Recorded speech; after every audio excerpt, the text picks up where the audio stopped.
For most women, I think that they don't necessarily often think about promotion as much as males do, rightly or wrongly. They're thinking about doing a great job and ultimately be rewarded based on that versus perhaps asking their manager how they should angle for a promotion. I think that's a core area that women seem to just forget, that they need to plan their career. I also think sometimes it's a second thought to their career. Women are busy, socialising, settling down, having families, and potentially being a bit sidetracked with lots of life situations that they often put their career on hold or put it aside for a period of time. As someone who has had children and is a mother and owns a business, I can honestly say that you can have it all. You just need to plan it better. And I found that by speaking with lots of women in the industry, I learnt so many tricks and tools and ways that I could actually enhance my career, as well as all the people that I'm helping, as well as have my home life. All that information is shared, it's all readily available, and we all share it together. Don't have your career as a second thought. It can be part of your whole life plan. There are a number of ways that I see women hold themselves back in their career. I think firstly, we are always looking for reasons why we can't do something rather than for looking for reasons why we can. I find that male candidates come in and tell you everything that they can do, where female candidates often tell you the things that they can't do and why they're concerned why they couldn't do this job. So I think we've got to be much better at just focusing on the things that we do know and backing ourselves more as women.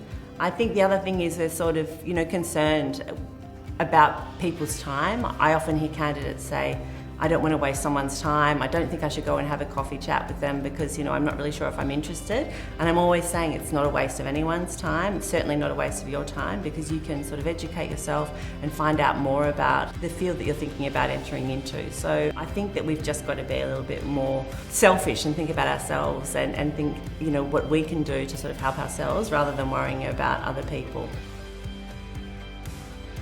Some of the misconceptions that women believe about investment management, I think, are the aggressive nature of the workplace, that you can't manage your time effectively, especially if you want to have a family later on in your career.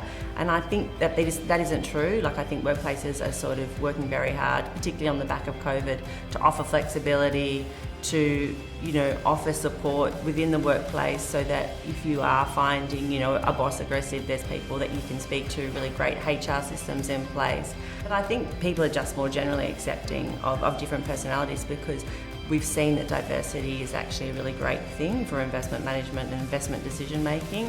And so if we can make the workplace more flexible, less aggressive, more supportive to women, then it's going to be a better result for everyone.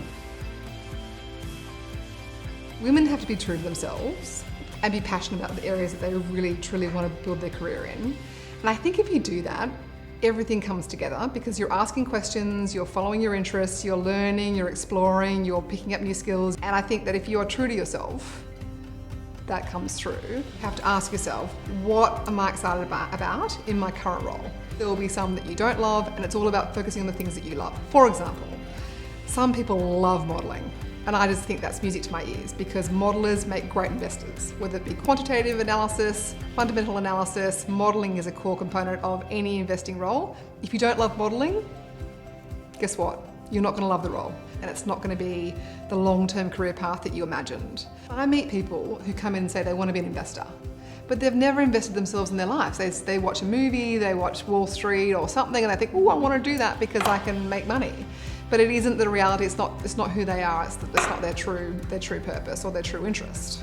So I just really think you have to be true to yourself and follow what you're good at.